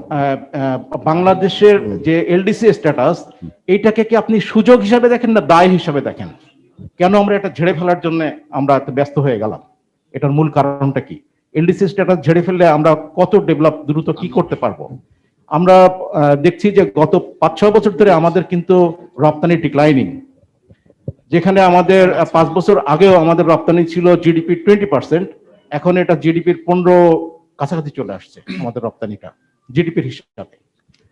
তো অনেক বিদেশি বিনিয়োগকারীরা বলে যে এলডিসি স্ট্যাটাস খসে গেলে বাংলাদেশের রপ্তানি কি কোথায় দাঁড়াবে, বিশেষ করে বাজারটা কোন পর্যায়ে দাঁড়াবে, সেটা তারা না বোঝা পর্যন্ত তারা নেক্সট বিনিয়োগে যাবে না। তো এটা দেখতে হয়তো আরো 10-15 বছর লেগে যাবে। এখন আপনি আপনার বক্তব্যের মধ্যে বলেছেন যে আমাদের ক্লাইমেটিক যে অবস্থা, এটা খুবই আমরা ভালনারেবল জায়গায় আছি। আমাদের প্রধানমন্ত্রী বলেন যে আমরা জলবায়ু ঝুঁকিপূর্ণ দেশ। তো এইরকম একটা জলবায়ু ঝুঁকিপূর্ণ দেশে বাংলাদেশের ডেভেলপমেন্ট কিন্তু অলওয়েজ সে পিচ্ছিল বাঁশের মতো, আমরা 2 ফুট উঠি 3 ফুট নেমে যাই। তো আমরা যদি একবার এলডিসি স্ট্যাটাস হারিয়ে ফেললে আমরা কোনোদিন আর এলডিসিতে ফিরতে পারবো না। কিন্তু আমাদের যে কোনো একটা বড় জলোচ্ছ্বাস আমাদের কিন্তু আবার এলডিসিতে নামিয়ে দিতে পারে, একটা ভূমিকম্প আমাদেরকে এলডিসিতে নামিয়ে দিতে পারে, কিন্তু আমরা এই স্ট্যাটাসটা পাবো না।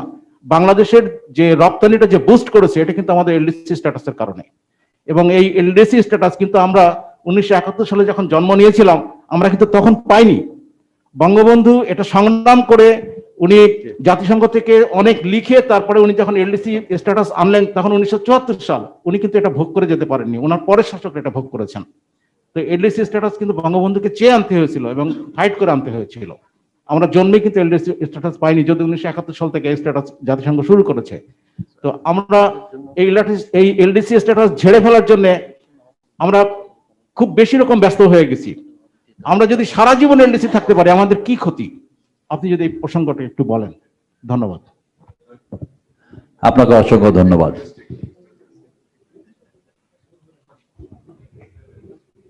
আমি একটা করে আসি। আমি কি একটা প্রশ্ন করব একই সাথে রিজওয়ান ভাই? জি জি। আমি জাগরণ ডেইলি স্টার থেকে। জি জি জি।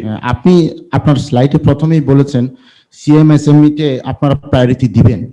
কারণটা হচ্ছে আমরা যে একটা বছর প্যান্ডামিকের কারণে ইকোনমিক লস করেছি, যেটা আপনি বললেন এই বছর এবং নেক্সট ইয়ার পর্যন্ত আমরা এটা সাফার করতে পারি। এই প্রায়োরিটি দেওয়ার মাধ্যমে কি আমরা ইকোনমিক লসেসটা পৌঁছাতে পারবো কিনা, আর এটা হচ্ছে আপনারা কিভাবে এটা প্রায়োরিটি দিবেন একটু যদি ব্যাখ্যা করেন।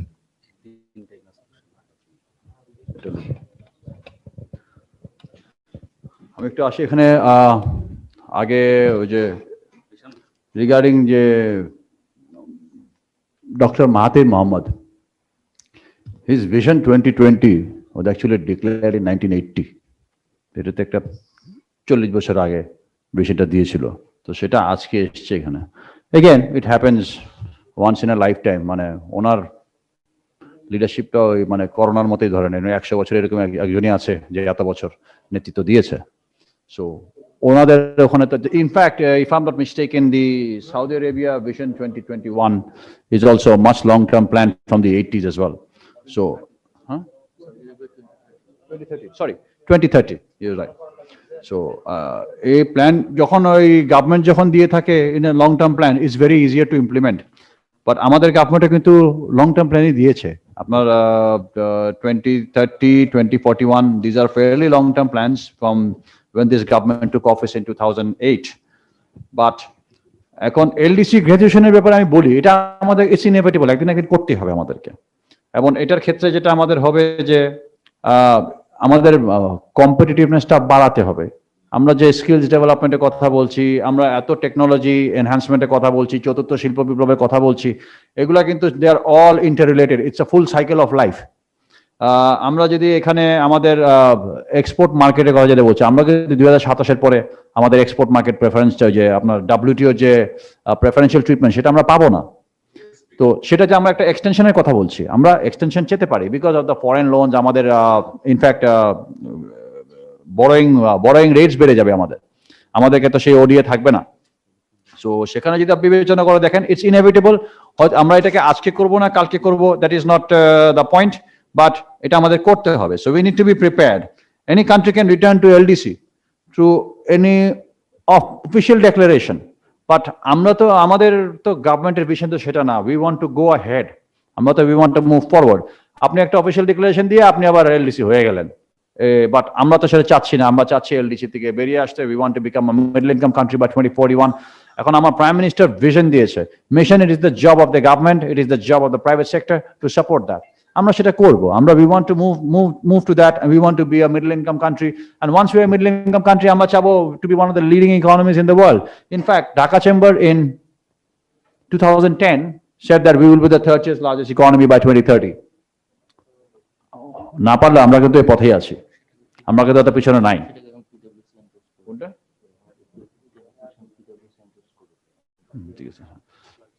আর আরেকটা হলো যে আমরা obviously we work hand in hand with the government. আমি এখানে মাঝখানে একটা ঢুকিয়ে ফেলি, আমার আরেক ভাই বললেন যে রিগার্ডিং কর্পোরেট ট্যাক্স, এটা আমরা প্রতি বছর বলে যাচ্ছি।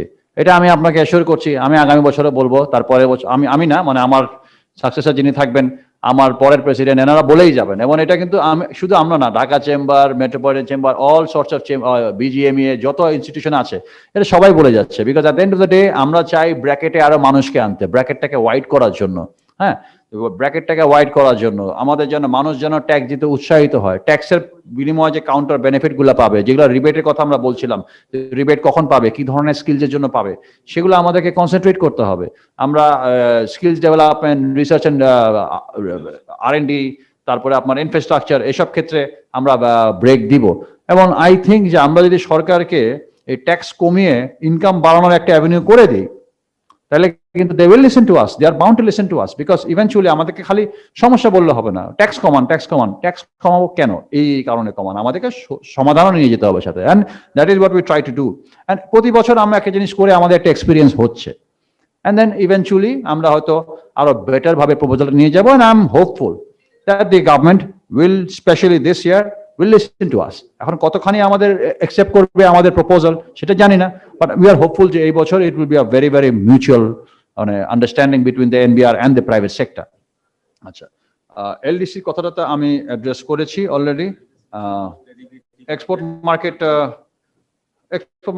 বলেছি, কম্পারেটিভ উইথ যেটা বলছিলাম এলডিসির ব্যাপারে, যে প্রেফারেন্সিয়াল ট্রিটমেন্ট যদি আমাদের WTO তে না থাকে, সেখানে আমরা তখন will be in a comparative market, যার কারণে আমরা WEF এর কি ইন্ডেক্স, গ্লোবাল কম্পারেটিভনেস ইন্ডেক্স, আমরা we R 109 out of 141 countries. So এখানে আমাদেরকে ইমপ্রুভমেন্ট বাড়াতে হবে। End of course it is a united plan, it is a big plan, and এখানে not only public and private sector, আমাদের media is also very much involve. It is the media who portrays the country. হ্যাঁ, আমাদের foreign media আমাদেরকে কেমন দেখায় আপনারা সবাই জানেন। I need not say it out loud. You know that up until 5-10 years ago, Bangladesh was a country of floods. But is that so? No, it's not. সেটা ছিল না। সো মিডিয়ার যে পাওয়ারটা আছে, সেটা আমরাও চাই যে আপনারা আমাদেরকে সাপোর্ট করেন, যে আমরা যেগুলো করার চেষ্টা করছি, it's all possible. Government alone cannot do it, private sector alone cannot do it, it is our joint efforts, it is like a tripartite effort. আমরা যদি করতে পারি, and we can achieve a lot of things we have in the past. ওই যে আমরা যেটা বললাম যে আমাদের যে প্ল্যান ছিল, আমি যে একটা ট্যাগলাইন দিয়েছি, সার্ভাইভ, রিভাইভ অ্যান্ড থ্রাইভ, এটা কিন্তু দুই দিকেই দুইভাবে আমাদের সাথে জড়িত, আমাদের চেম্বারের কাজের সাথে। একটা হলো প্যান্ডেমিকে যখন এটা শুরু হলো, আমাদের করোনা শুরু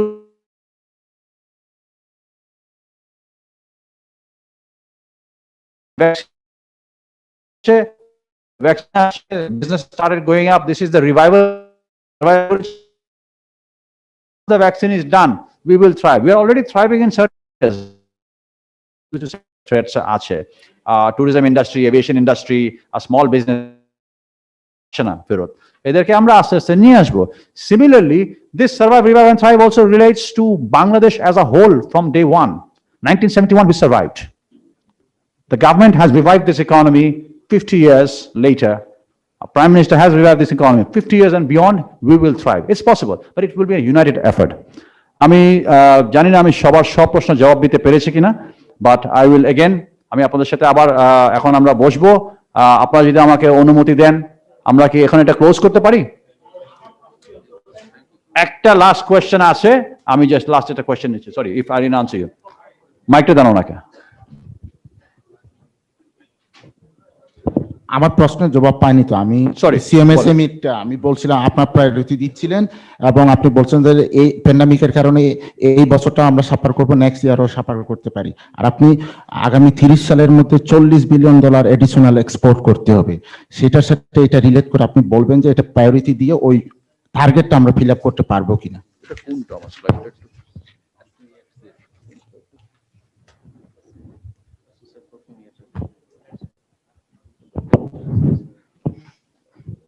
মাননীয় সভাপতি, আমি ছোট একটা প্রশ্ন করতে যাচ্ছিলাম। জি, মানে আপনি আপনার বক্তব্যে পদ্মা সেতুর কথা তুলে ধরে বলছিলেন যে আমাদের আসলে আর টাকার প্রয়োজন নাই। তো আমাদের আসলে এখন যে মেগা প্রকল্পগুলো চলতেছে ম্যাক্সিমাম কিন্তু বাইরের টাকার সহযোগিতায় করা, আসলে কি আমাদের টাকার প্রয়োজন নাই? I was talking to homegrown investments. আপনি বলছেন ওটা ইনফ্রাস্ট্রাকচার, আপনি বলছেন, সরি আমি হয়তো ক্লিয়ার হয়ে বুঝাতে পারি নাই। আমি বলেছিলাম ন্যাশনাল ইনফ্রাস্ট্রাকচার তো আপনি যখন $multi-billion আপনি যদি কালকে মানে প্রজেক্ট করতে যান, সেটা তো আপনার টাকা প্রয়োজন আছে। I am talking about the attraction of, আমি এটা বলেছি ওই কেন্দ্র করে যে আমরা এফডিআই কে যেভাবে অ্যাট্রাক্ট করি, আমরা যেন লোকাল ইনভেস্টরদেরকে একইভাবে অ্যাট্রাক্ট করি, তাদের কাছেও সেই সামর্থ্য আছে। এখন what you are specifically saying যে আমরা যখন নিউক্লিয়ার পাওয়ার প্ল্যান্ট করছি বা মেট্রো রেল করছি, ওগুলো বলছেন আপনি, আমি কিন্তু ওটাকে ইঙ্গিত করে বলিনি। আমি বলেছি যে বড় বড় ইনভেস্টমেন্ট যাই হচ্ছে, বাংলাদেশে এখন মেজর ইনভেস্টমেন্ট আসছে, আমরা করছি। আমাদের some of the largest FMCG companies in this country we have, some of the largest IT companies we have in this country, এরা কিন্তু সব home grown, not foreign investors. আর আপনি যদি ইকোনমি দেখেন, আমাদের ইকোনমিতে কতখানি কন্ট্রিবিউশন আছে ফ্রম এফডিআই এন্ড কতখানি আছে ফ্রম হোম গ্রোন। আচ্ছা, আমি একটু চলে আসি regarding SME. So SME is critical, of course, needless to mention. Then আমাদের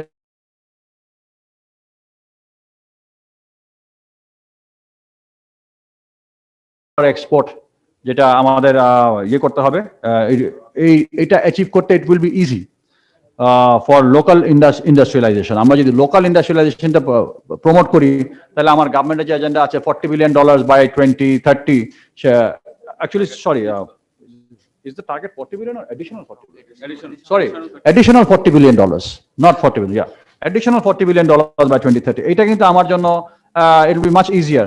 আমরা ইকোনমিক জোনের মধ্যে যে এসএমই ইকোনমিক জোন বলেছি আপনাকে, যেটা ক্লাস্টার আছে, ক্লাস্টারগুলোকে যদি আমরা একত্র করে ফেলি এবং ব্যাকওয়ার্ড অ্যান্ড ফরওয়ার্ড যেসব ব্যবসাগুলো আছে তাদের সাথে, তাদেরকে যদি আমরা জয়েন করে ফেলতে পারি, তাহলে কিন্তু আমাদের ক্লাস্টারগুলো একটা ইকোনমিক জোনও হচ্ছে। আমাদের ইকোনমিক জোনের অ্যাচিভমেন্টগুলো, আমরা যে 100 ইকোনমিক জোনস করব, সেখানে আমরা যেতে পারছি।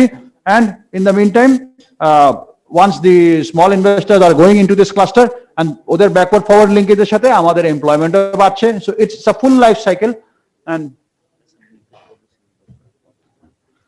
linkage policy, আরেকটা হলো যে আপনার এসএমই লিঙ্কেজ পলিসি, যেটা আমরা বলছি যে we want to work on, and SME not only that, and also আপনার যে বিসিক এবং এসএমই ফাউন্ডেশনের সাথে যৌথভাবে বসে এই policy, and also we also wanted to say যে if need be an SME act can be there also. So এগুলা ডিটেইলস গুলা কিন্তু আমরা we have to compile all of them together with our existing features, and of course we want to be supported by the government. আমি একা একা বললে তো এটা, বা আমি মিনিং ডিসিসিআই বললে হবে না, এটা যৌথভাবে করতে হবে। So we want the government to be a part of us of this initiative together so we can move forward. আর এখানে কি lead to Product diversification is actually something that will lead to export diversification. So আমার আমার ওই বাস্কেটটা যেহেতু ছোট, আমাকে সেটাকে export বাস্কেটটাকে বাড়াতে হবে। And this will eventually also, like I said, full cycle also help me to achieve the $40 billion target, additional $40 billion target. আর কিছু আছে? আর এরপরে যদি কোনো কনফিউশন থাকে, please let's sit on the sidelines. আমি জানি না আপনাদের কি অবস্থা, আমার অনেক খিদে লাগছে। চলেন আমরা একসাথে খাই। আপনাদের সবাইকে অসংখ্য ধন্যবাদ এতক্ষণ বসে থাকার জন্য, আমাদের সময় দেওয়ার জন্য। আমরা এখন লাঞ্চ করি। ইফ এনি কোয়েশ্চেন আমাদের থাকে, আমরা we can carry on the discussion over lunch. Thank you.